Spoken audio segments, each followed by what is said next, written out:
In a quiet corner of an old town, far from noise, crowds, and the rush of modern life, there lived an elderly woman named Mira.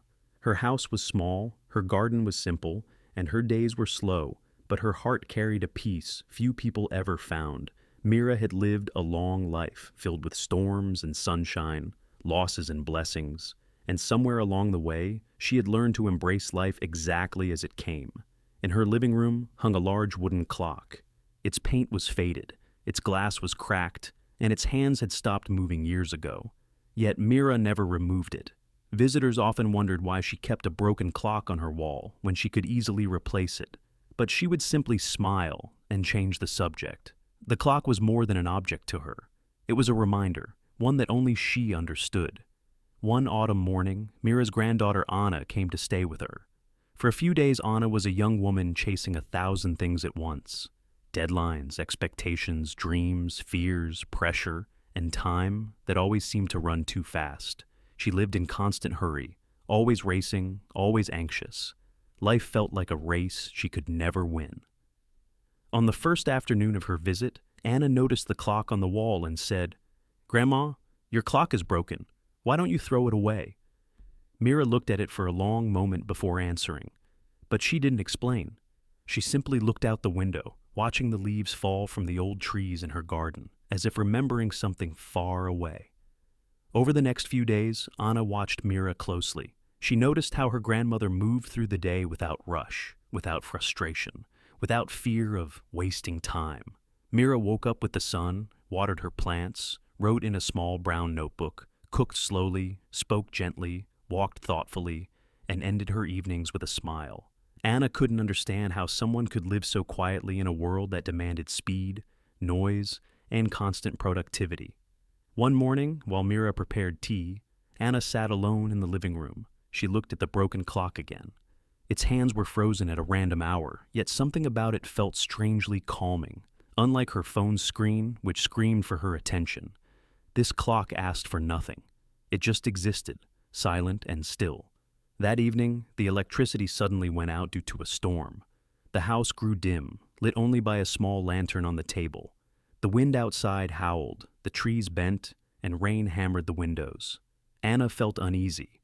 The darkness made her thoughts louder, her fears clearer, her heart heavier. She stared at the broken clock, and in that stillness she finally asked, "Grandma, why do you keep it?" Mira sat beside her and spoke softly, her voice blending with the sound of the storm. She told Anna that the clock had belonged to her late husband. It stopped ticking on the night he passed away. Mira tried to fix it once, but then she realized something. Time did not stop for him. Time did not stop for her. Time did not stop for anyone. But the moment the clock stopped, she understood a truth she carried with her ever since.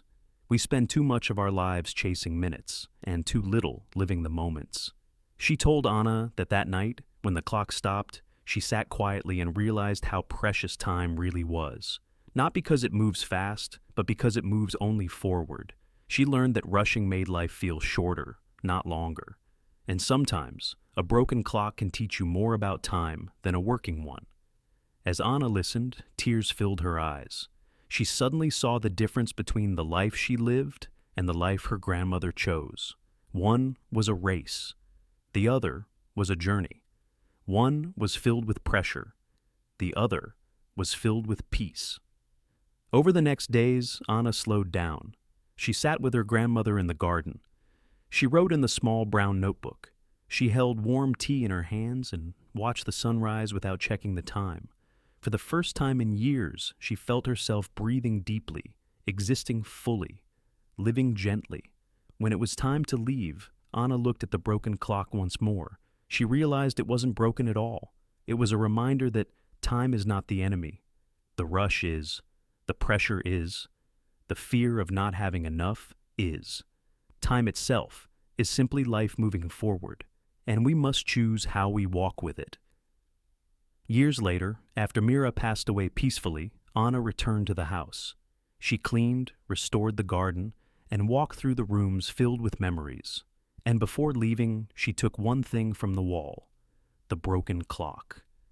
She hung it in her own home, not as a decoration, but as a teacher a teacher that whispered the truth her grandmother lived by. Life is not measured by hours, it is measured by presence. Slow down. Breathe, live.